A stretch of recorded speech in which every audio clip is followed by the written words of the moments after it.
And we are live. Great. Hello, my name is Juno Lucita, and your name? My name is William L. Glover. I'm the CEO of Cataclysm Comics. Awesome. So maybe we can just start off with you telling me a little bit about yourself and your company. All right. Well, Cataclysm Comics basically started back in September the 16th of 2017.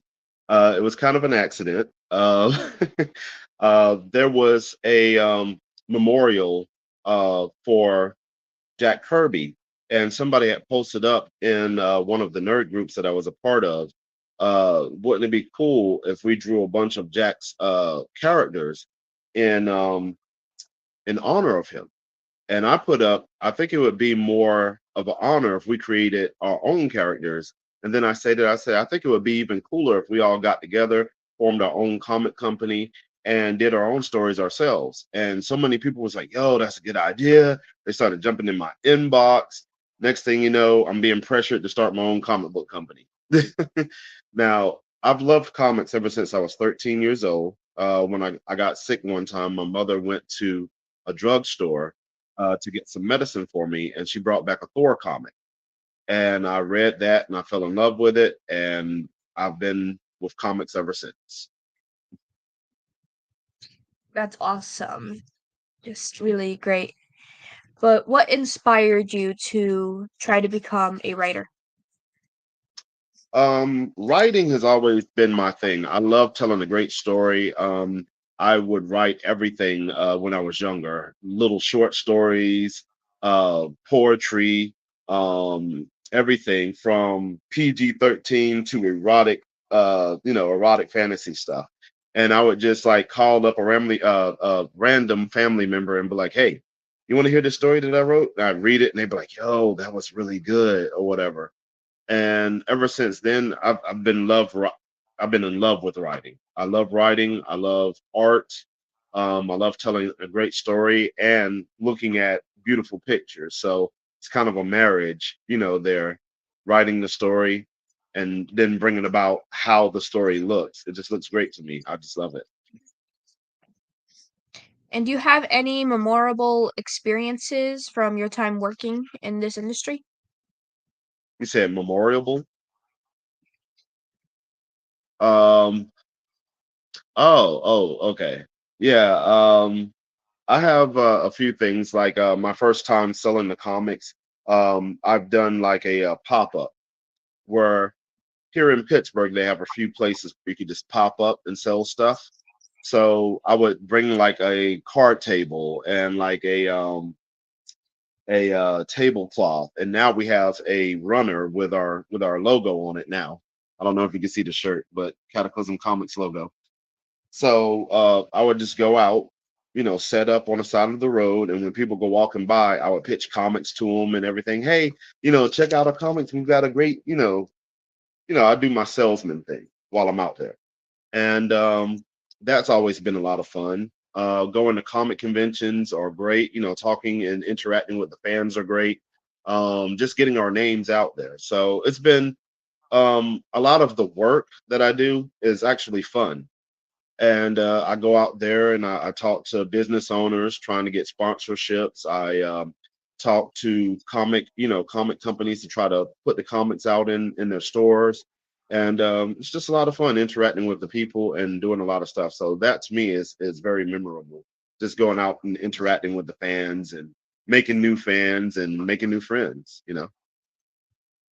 And how often do you go to these events?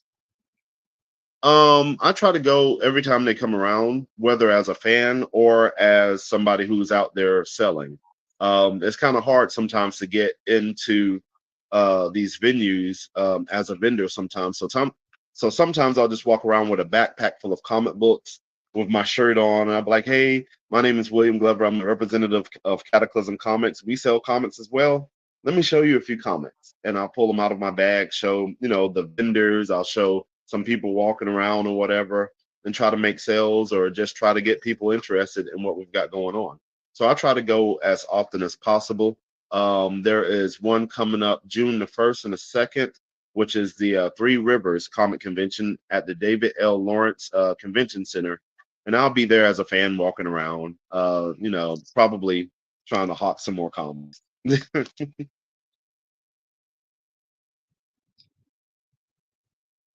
And when you're writing your comic books, how do you approach character development in your comics, and how do you decide when to make changes to an established character? Well, as far as the development of characters, I try to pay attention to what goes on in real life. I'm trying to have a very diverse cast of heroes for our comics. Um, so I look at people. I do what's called people watching sometimes. As is where you just sit down and just watch people, just watch their actions and interactions with each other, their daily lives, just going on about their business. Sometimes I take notes or whatever, and I'm like, okay, well, this character has sort of a stutter. This character forgets what they say all the time. This person burps every 5 minutes or whatever. And so sometimes I'll sit there and I'll look at the list and I'm like, this would be great for a character, you know. Then sometimes it's like I look at the world, I look at those who want to make changes in the world or whatever. For example, um, like we have a few transgender characters, that I put into, a few of the comics or whatnot. We have a few, gay characters. We have a few characters who are Catholic. We have a few characters who are Southern Baptist, So we try to do a wide range of characters during development, and I try to keep that in mind. So not every character is going to be, Caucasian. Not every character is going to be African American. We might have an Indian, we might have a Native American, so character development is part of my thing. I love creating stories and learning about different cultures and then adding these characters to them.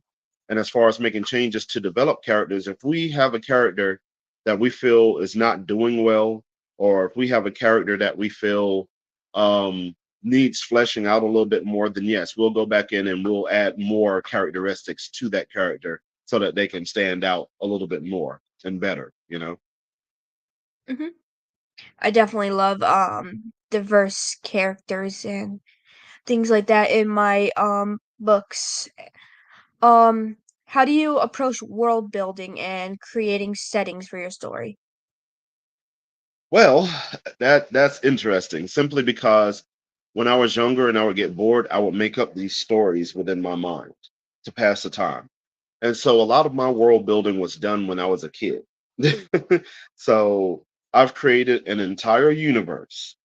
And now it's like whenever we bring in new writers and artists or whatnot, they contribute to the universe that I've created. And sometimes we merge universes together.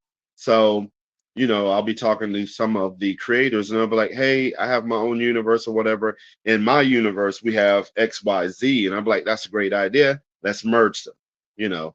So what we're doing right now is taking all of our collective ideas, putting them together, creating our own unique universe. And like I stated, I've been doing that ever since I was a kid, just making up all of these stories with all the heroes, the villains, and everything within my mind. And I decided to go with what I already created within my mind. And then on top of that, a lot of stories take place in New York for some strange reason. New York, Tokyo, stuff like that. You have Godzilla coming through Tokyo Wrecking Shop. Every alien invasion, every superhero thing has something to do with New York being destroyed. So I decided that the main focus of my universe would be Miami, Florida. It's something different. Nobody's really attacking Florida or destroying Florida that much or anything like that. So why not? Let's do something different than everybody else. And then from there, that's just where the main bulk of the action happens. But wherever any writer wants to put any of the characters, I'm for it. I let the writers, decide what they want to do with the characters, where they want the characters to go next, and even if they want to create their own country or their own world or whatever, they're free to do that as well. That's awesome. And do you have a favorite comic book, whether it's one that you wrote or somebody else wrote? um I used to love everything that had to do with X-Men. Any X title, period. Whether it was Wolverine, the X-Men, X-Force, X-Factor, anything like that, I was all over it when I was younger. I was a big Marvel fan, so almost anything that dealt with Marvel, but mostly the X-Men stuff. I loved all of that. And then I don't personally have any comics out just yet that I've written, but I do love Trillion, the story that we've got going on with Cataclysm Comics right now. So those are my two favorite right now. That's awesome. I do think that X-Men is good comics as well. Personally I like Spider-Man more though. Um Hey, I do what do too. you hope readers take away from your comics? What do I hope? Can you repeat that again? I'm sorry. Yeah, what do you hope readers take away from your comics? Oh, okay. I hope that readers can get a broader sense of the world that we live in when they take a look at the comics. It's kind of an escape from the real world, but at the same time, it's a reminder of the world as well. So whenever you read one of our comics, you know that we've got different races of people out there. We've got different religions of people out there. We've got different creeds. We've got different everything out there. So whenever you pick up our comics and everything, uh, it's sort of a reminder and a reflection of the world that we live in. And hopefully, it will help people be more mindful and be able to treat people with a little bit more respect once they understand a little bit more about, these different cultures, these different philosophies, these different thoughts, these different sexual orientations, and everything. So hopefully, we can use our comics to bridge the gap, you know, between Mhm. so many different diverse communities. And how much research goes into creating your comic book? Oh wow. Like I said, if I'm doing something about a specific character, for instance, let's say that they're Native American. That's just general uh the general what's the word I'm looking for? The general term of that character. There's a lot more to just that character than just being Native American. So it's like we have to figure out what tribe they come from. Are they on a reservation? How they are being treated by the United States government, and so forth. And all of that will give us everything that we need to know about building that character up. You know, a character can be Italian, and they can be gay, and how do their family treat them? You know, are they in the closet? Have they come out or whatever? So um we have to do a lot of research when it comes to different cultures, when it comes to different everything. You know, how just because one culture treats a certain group of people one way does not mean that another culture treats them the same exact way. You know, so that within itself can make a character heroic if you are going against the grain, against your culture, and you're standing, 2 feet down on a hill, you know what I'm saying? And just making sure that you're living the life that you want to live, no matter what anybody else says. That right there makes you a hero. So you can be gay in a whole community where nobody likes gays, but you refuse to change because that's who you are. You know. So yeah, there's Definitely a lot. if it takes place in Florida. Yeah, there's a lot of research that goes into a lot of our characters here. That's awesome. And what do you think makes a successful comic book? A successful comic book tells a great story. It gets you hooked. The art grabs you, but the story keeps you. So anytime that there's a great storyline involved, I'm all for it. If the comics just art and the story is horrible, it might be okay. But if the story matches the art, it's going to be a phenomenal comic. You know, it's going to be one that's going to catch your attention, and then when you read the story, it's going to hold that attention. So a great comic has substance. It has meaning behind it. It's not just for entertainment. So that's just how I feel about That makes a lot of sense. I definitely feel a similar way. And when it Mhm. comes to feedback and criticism from readers, how do you handle that? Well, we're trying to get that. So far we've only had like we haven't really had too much feedback. We've placed in our comics a letter page with our email on it for people to write and post their grievances and tell us whether they like the comics or not.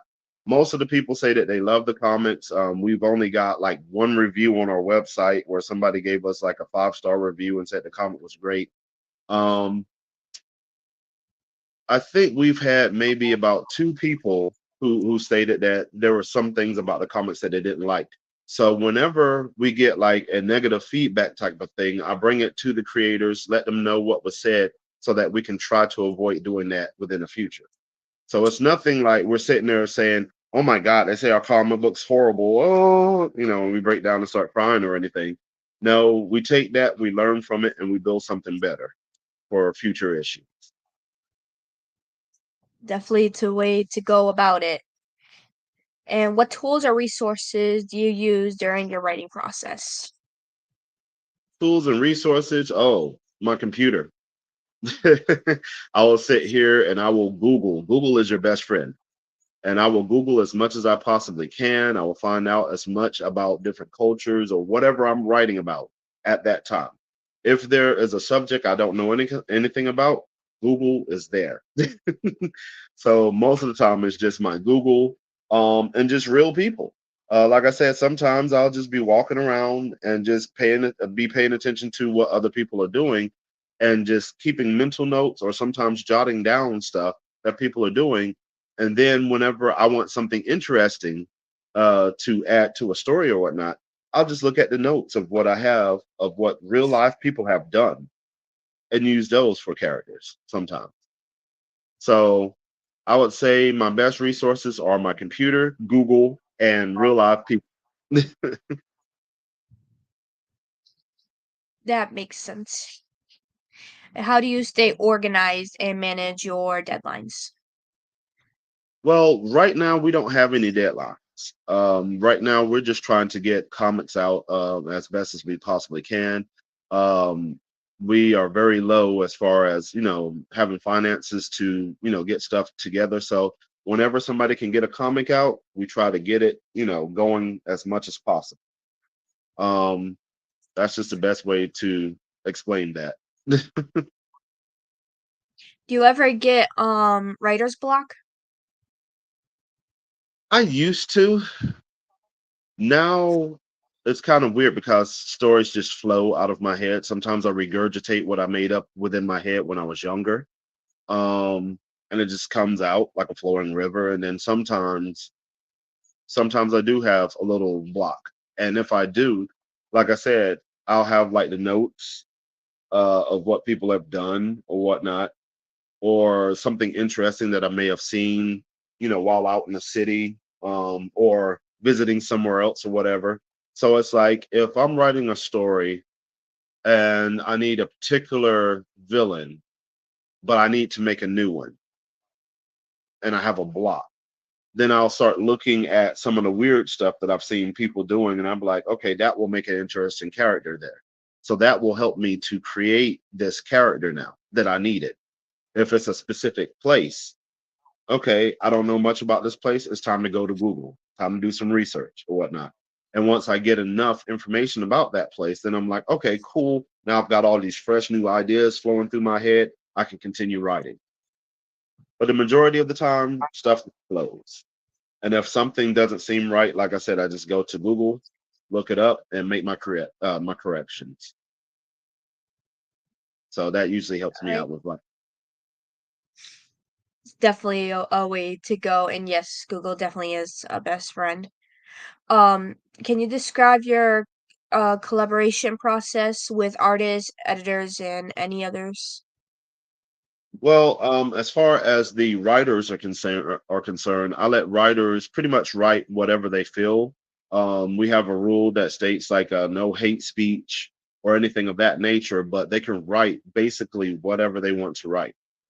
Artists have different requirements. Some artists like to work alone. Some artists like to work with a writer, so they'll know.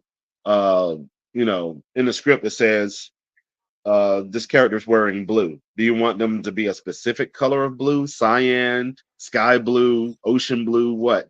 So sometimes they have to work with the writer to try to figure out exactly what the writer wanted when they wrote the script. So sometimes they'll work together or whatnot. Editors, I send the script to them. They sit there, they read over the scripts, they find all the misspelled words and anything that shouldn't be in the comic and have it removed. Then it comes back to me, and I glance it over one more time to make sure that everything is finalized the way that it needs to be, and get ready to put it together, send it to the artist. So we have a huge community right now of writers, artists, and editors from all over the world. And we just email each other, inbox each other, and just talk to each other through the chat and try to get as much stuff done on a collaborative front as we possibly can. And how do you all keep up with trends and challenges in the comic book world? Trends and challenges within the comic book world. Right now, one of the biggest challenges is simply that if you're in the comics to make money, then you need to leave right now. Basically, if you're in comics, it's supposed to be for the love of the comic. And one of the challenges that we do have is making enough money financially to try to, keep the ball rolling. Granted, we only have one series of comic out at the time right now, but once we get several series out, then we should be able to generate enough money to finally get the ball rolling and get stuff going. We have sponsors that we have tried to reach out to, and nowadays a lot of local businesses don't want to sponsor you. They have their own issues and their own financial challenges that they're dealing with, and that's understandable. But that's a big challenge that we have right now is just financial issues at this point in time. Yeah, that makes a lot of sense. I heard similar from other comic book writers as well about that. Um, can you discuss the role of social media and digital platforms in promoting your work? Yes. I advertise on Facebook like a madman from time to time. We have comics, we have merchandise like t-shirts, we have mugs, we have all types of stuff. And I will advertise on Facebook, which in turn, uh, it automatically advertises on Instagram as well. So, whatever I put on Facebook shows up on Instagram and now on Threads as well. Sometimes we try to advertise through Twitter, now known as X. And so it's not as lucrative as we would like it to be, though. Um, we advertise on all of these social platforms, but now it's gotten to the point where they're like, all right, you're advertising, cool. In order to boost this for more people to see, you have to pay XYZ amount of money now. So it's become more commercial to try to do a commercial through like Facebook and Instagram and so forth. So if you want more people to see it, you do have to pay in order to have that happen. But it does, every once in a while run across certain people who are interested in what we're trying to sell. And every once in a while we do, garner customers. So there's that. So we definitely use social media in order to get the word out. Hmm. That's honestly my favorite way to get things out there. Have you tried maybe posting into groups? I've heard that that was a great way using social media to promote things. If the group allows it. There are some groups that are like, hey, we don't allow spam, we don't allow advertisements, we don't allow this, that, and the other within our group. So it depends on the group that you're trying to advertise through. Can you discuss any upcoming projects or collaborations you're excited about? Oh boy, we've got a lot. I've just recruited a bunch of artists and just assigned them to a lot of projects.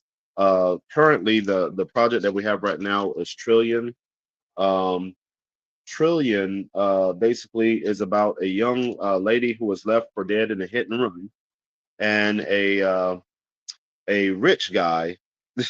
That's that's a nice way of putting it. He's really not a nice guy. He comes along. The family is very poor. This young lady is about to die. He's like, "Hey, if you sign this contract, I can save her life." The family signs the contract immediately because who doesn't want somebody to come and save their loved one? You know, they didn't read the fine print. The rich guy puts $1 trillion worth of cybernetics within her body, saves her life, but now she's indebted to him to pay back the $1 trillion by going on all of these different missions for him.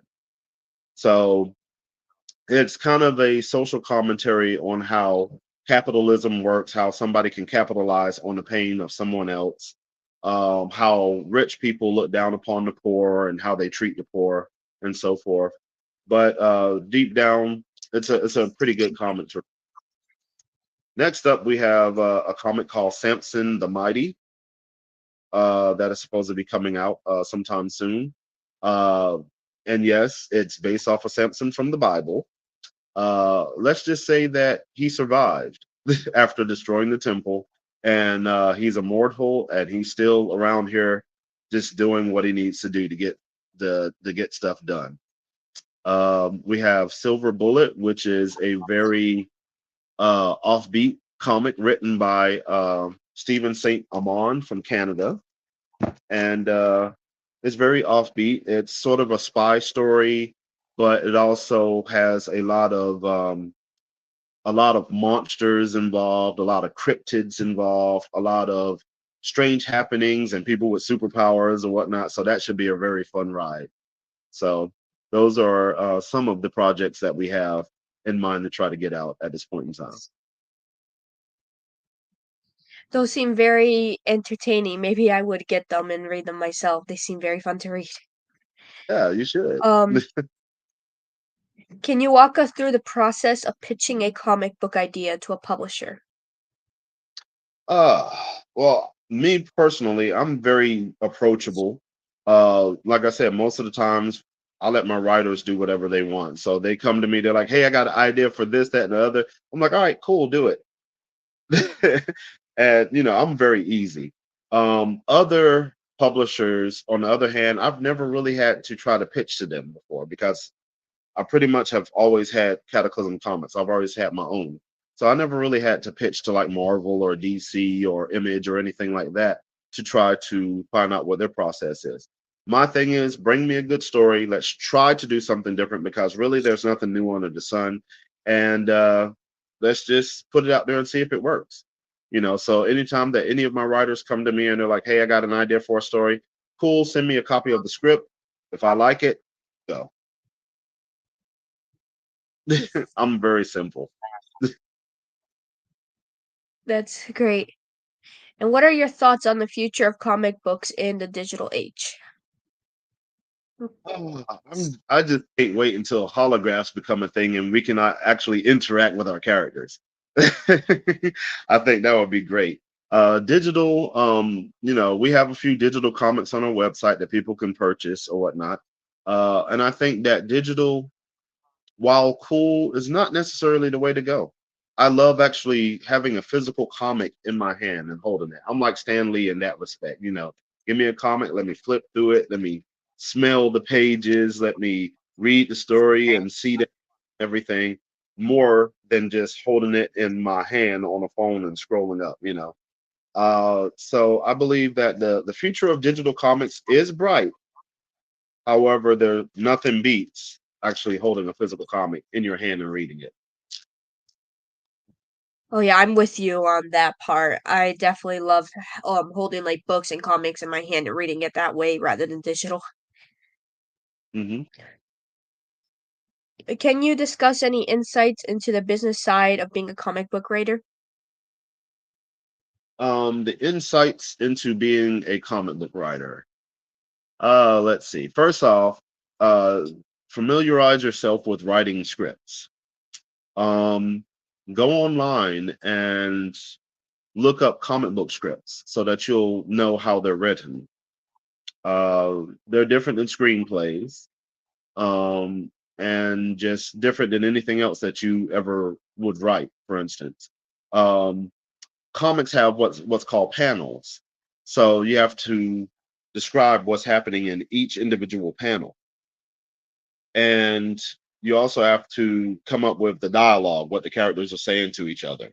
Um, if there's a specific color that you want to use for a superpower, make sure to put that in there. He has green laser beams that come out of his eyes or whatever. Because not only are you telling the story, but you're describing everything to the artist so that the artist can, you know, convey what you've written on paper in artwork. So be as descriptive as possible. Sometimes there are some writers who like to leave it open to the artist's interpretation. But I would say just look up scripts, familiarize yourself with that, and then after that, just be as creative as you possibly can. The sky's the limit to whatever story that you want to write. Be as creative as possible, and you know, do your research. That's best advice that I can give for anybody who's aspiring to be a writer.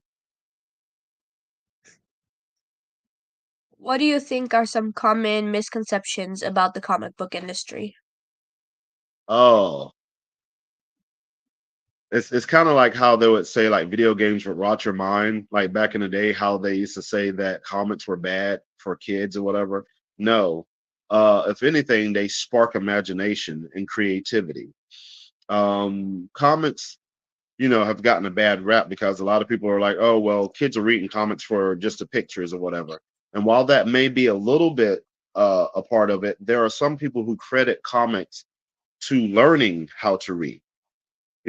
Some people would be like, okay, they put a book in my hand, this boring thing with just nothing but words or whatever. I'm not going to read that as a kid.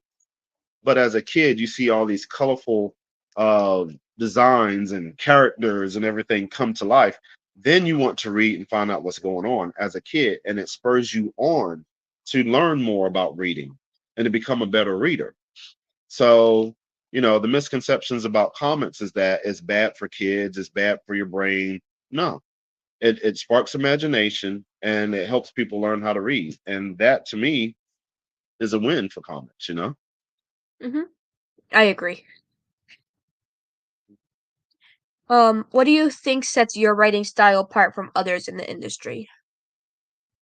Oh, my writing style is all over the place.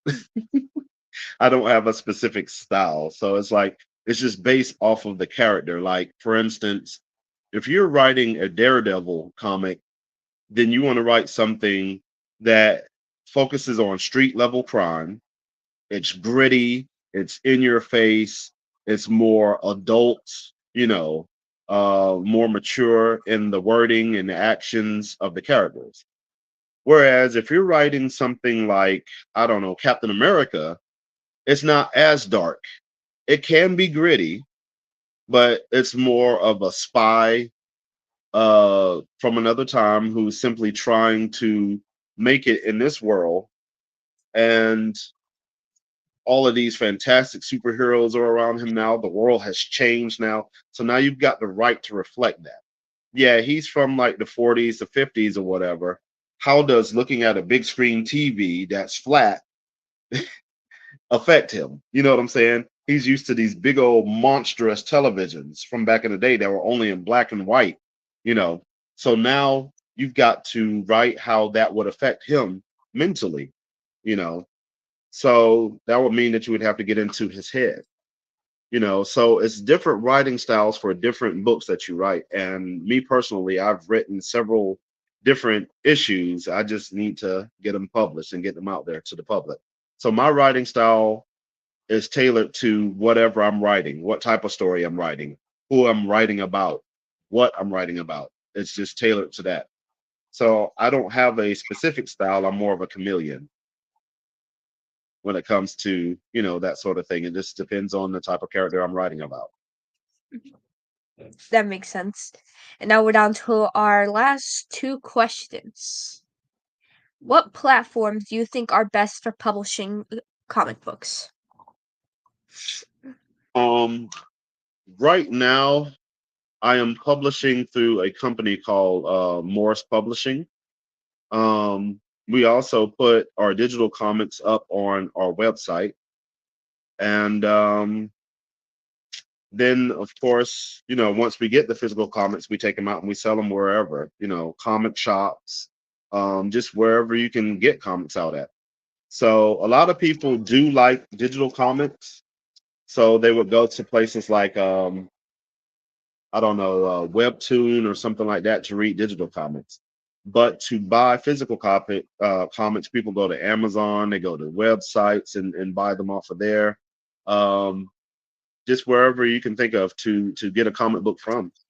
I'd say, hey, just whatever you feel like doing, Amazon or anywhere really. A comic belongs wherever people would go to find magazines, books, like they used to back in the drugstores or at Walmart or whatever, wherever it's easily accessible to grab. So I say all platforms. Let's get the comics out there. Let's get people reading. Mhm. The last question was, where can we find your comic books at? You can go to cataclysmcomic.com and download digital comics from there. It's only $5 for the digital copies. Physical copies, you can inbox me. I am William L. Glover on Facebook.